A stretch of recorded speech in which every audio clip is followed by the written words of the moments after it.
Tak, apa yang menghalang diorang just untuk ambil je Palestin sekarang? Kenapa diorang takut sangat?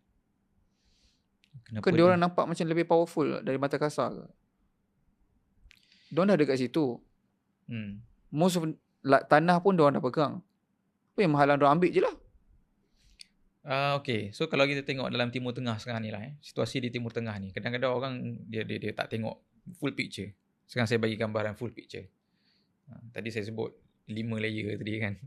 5 layer ni kalau saya cerita, sebenarnya kalau kita pakai, kita boleh faham perang yang sekarang sedang berlaku pun. Layer pertama ialah pertembungan antara politician yang nak survive. Netanyahu ke Trump ke, dia nak survive, dia ada objektif dia sendiri. Layer kedua ialah layer the ruling regime di setiap kuasa yang ada ni. Regime Israel, regime Iranian Revolution kan, ataupun regime government bawah Trump. So regime ni untuk survive, dia pun ada benda yang dia nak capai.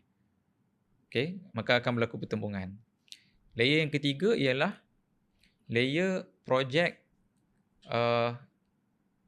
serantau, the regional power. Masing-masing akan nak jadi kuasa yang paling besar di rantau itu.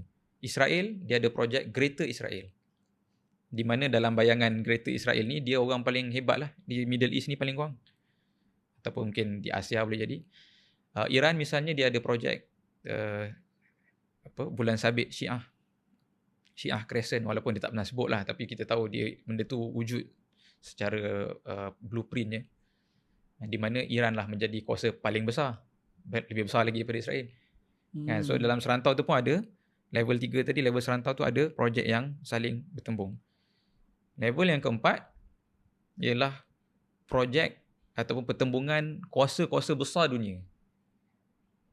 Macam sekarang ni kalau kita tengok perang di antara Iran dengan US ni, sebenarnya Iran dengan Israel sebenarnya kan. Di sebalik itu ada kuasa besar dunia yang juga sedang bertembung menggunakan pertembungan di rantau Timur Tengah ni. Kan, US, China, Rusia dan negara-negara Eropah dan sebagainya. Itu level yang keempat. And then layer yang kelima ialah orang yang use all these layers and to create a world order yang akan menguntungkan dia dan mengikut design dia. Itu lagi jauh lah. So kalau tanya soalan tadi Timur Tengah ni, bila kita cerita isu Palestin ni, dia kat layer ketiga ni. Kat layer ketiga. Israel datang, dia nak buat satu vision dia. Saya nak mengajak tuan-tuan dan puan-puan untuk kita berinfak dan bersedekah kepada pembangunan masjid di Gaza. Dan ini adalah permintaan sahabat saya di Gaza, di Masjid Syuhada Ar-Ridwan. Sekarang ini, saudara-saudara kita hanya solat di celah-celah runtuhan. Maka ayuh rebut peluang ini dengan klik link di bawah.